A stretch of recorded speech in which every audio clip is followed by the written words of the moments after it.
আসসালামু আলাইকুম, welcome back to my channel. আজ এখানে মাটন কষা করব, সেজন্য আমি পর্যাপ্ত মশলা দিয়েছি। সব ধরনের মশলা দিয়ে এখন আমি সুন্দরভাবে এটাকে নাড়াচাড়া করে মাখিয়ে নিব। দেখুন, সব মশলাই সুন্দরভাবে মাংসের সাথে অ্যাডজাস্ট হয়ে যাচ্ছে। মাংসটা আগে থেকে যদি মশলার সাথে মিশানো হয়, একটু ম্যারিনেট করে রাখা হয়, তাহলে মশলাটা সুন্দরভাবে মাংসের ভিতরে ঢুকে যায় এবং টেস্টটা খুব বেশি ভালো হয়। যেহেতু এখানে মাটন, সেহেতু মাংসটা একটু আগে ম্যারিনেট করে রাখলেই ভালো হবে। আপনারা চাইলে এভাবে ট্রাই করে দেখতে পারেন। দেখুন, আমার মাংসটা মাখানো হয়ে গিয়েছে। এখন আমি এটাকে একটু রেখে দিব ভালোভাবে, যাতে করে মশলাগুলো মাংসের সাথে মেখে যায়। এদিকে আমি পেঁয়াজের একটু বেরেস্তা করে নিলাম, উপর দিয়ে ছিটিয়ে দিব। আমি এখানে সরিষার তেল ইউজ করেছি, মাংসের মধ্যে আমি এই তেলটাই দিয়ে দিব।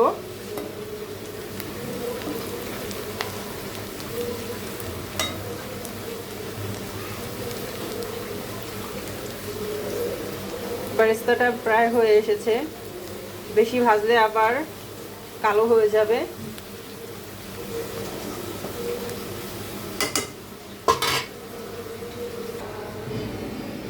মাংস বসিয়ে দিয়েছি, এখন এই যে উপর দিয়ে আমি পেঁয়াজের বেরেস্তাটা দিয়ে দিব এবং খুব ভালোভাবে ঢেকে মিডিয়াম আঁচে আমি রান্নাটা করব।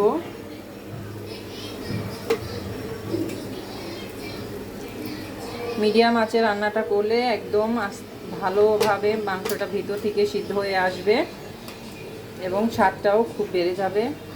আপনারা অবশ্যই ট্রাই করে দেখবেন। ভালো লাগলে কমেন্টসে জানাবেন। চ্যানেলটি ভালো লাগলে অবশ্যই সাবস্ক্রাইব করে রাখবেন। যেহেতু পরিবারের অনেকেই আলু খেতে পছন্দ করে, তাই আমি এখানে কয়েক পিস আলুও দিয়ে দিয়েছি।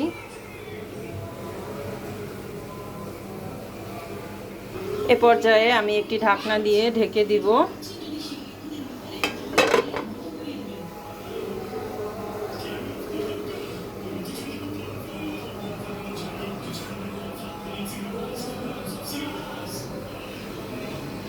চলে এলাম কিছুক্ষণ পর। দেখুন, মাংস থেকে পানির বাষ্প বের হচ্ছে।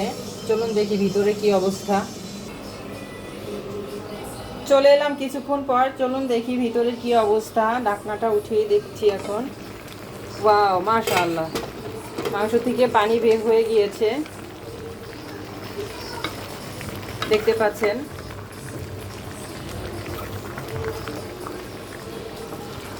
এই পানিতেই মাংসটা সিদ্ধ হয়ে যাবে, আমার এক্সট্রা পানি এখন আর দিব না। আমি এভাবেই মিনিমাম 30 মিনিট কষিয়ে নিব। আচ্ছা, চুলাটা অবশ্যই কিন্তু মাঝারি আঁচে রাখতে হবে।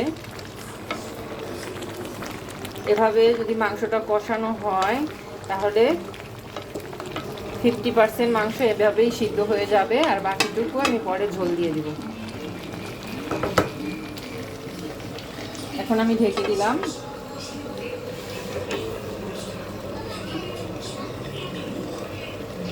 দেখুন, আমি চুলার আঁচটা কিন্তু মাঝারি রেখেছি।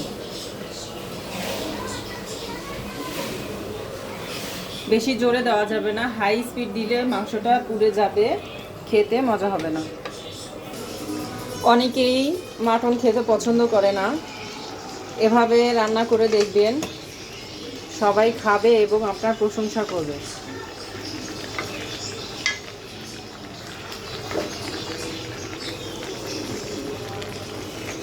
আমি নামানোর আগে, আমার মাংসটা হয়ে গেলে আমি এখানে নামানোর 15 মিনিট আগে কিছু কাঁচামরিচ দিয়ে দিব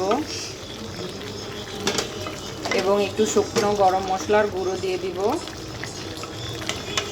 তাহলে আরও বেশি ইয়ামি হবে।